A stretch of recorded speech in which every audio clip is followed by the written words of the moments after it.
While I have collars on the brain, I'm going to talk about a related concept before I have to jet off to my next session down the road here in a second. This is something that I've talked about before, surprise, surprise, but that was before I had committed to making at least one video every weekday, at least in this format.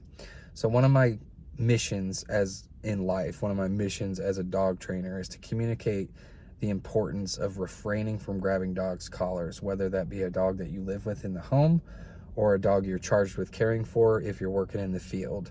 If you go back to Ian Dunbar, yet again, he's identified that of the bites that occur in the home, 20% can be attributed to a family member grabbing or going to grab a dog's collar. So it's not an insignificant percentage. It's not an insignificant statistic.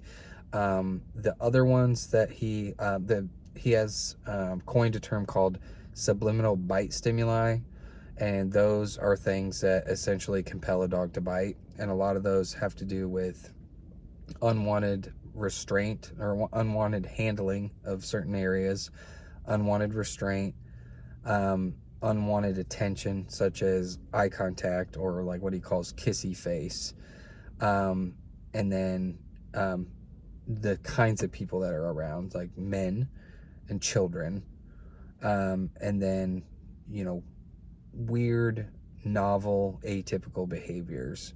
That could be something as simple as like someone coming in and wiping their boots off on like the mat at the front door.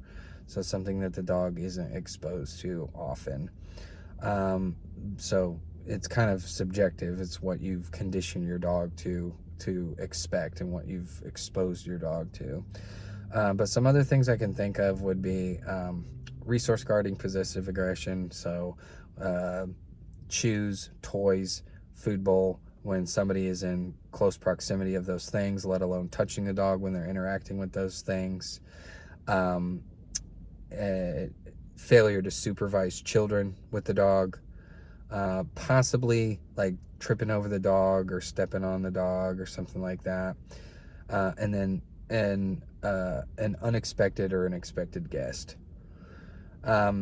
So if you don't want to get bit and you don't want to see a guardian or a dog like suffer the consequences for that dog administering a bite, then you'll discontinue this practice now. There are better ways to get the dog to do what you're looking for. There are better ways to get the dog to get from point A to point B.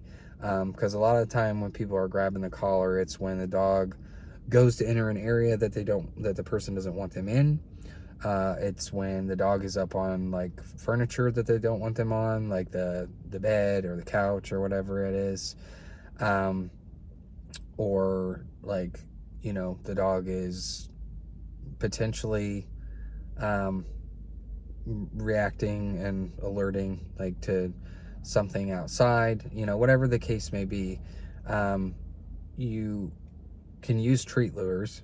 If you were looking at the situation of getting the dog off the couch, you can, people get really tripped up here. Like it's like a power trip where they're like, well, I don't want to have to bargain with my dog to do, the behavior I'm looking for. It's just like, well, which one do you want less? Do you want to have to bargain with them less, or do you want to get bit less?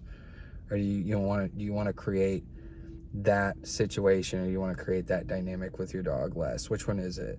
And that it can be a short-term thing. Like you're going to fade the treat lure. It's going to probably turn into like a hand signal. So like I can use a touch target to teach my dog like, hey, like even outside of this context in a vacuum, get your dog excited about touching your hand to get a reward. You're never going to completely fade rewards. Food reinforcers.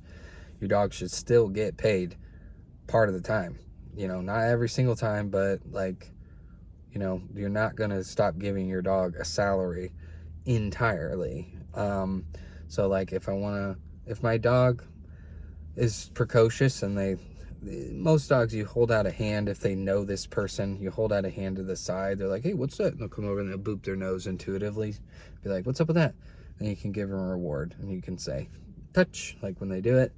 to let them know what it's called and what they get. If your dog doesn't do that by default, then you can put a treat like in here between the webbings of your fingers and do the same, the hand target, and then the treats here, and you can let it like just fall out when they touch it, and then to start creating a context and association for that.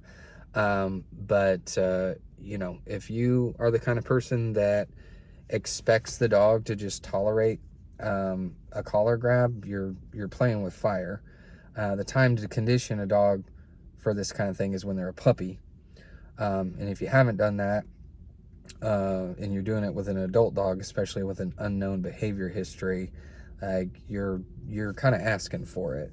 So you got to do a lot of legwork to condition a dog to be convinced that not only is this thing, you know, tolerable, but it's enjoyable. Like you've got to pay them for it. You've got to reward them for it if you have designs to utilize it as a means of handling them physically. It's just not a factory setting that they're going to have to say, okay, go ahead and grab me, and let alone pull me somewhere, right?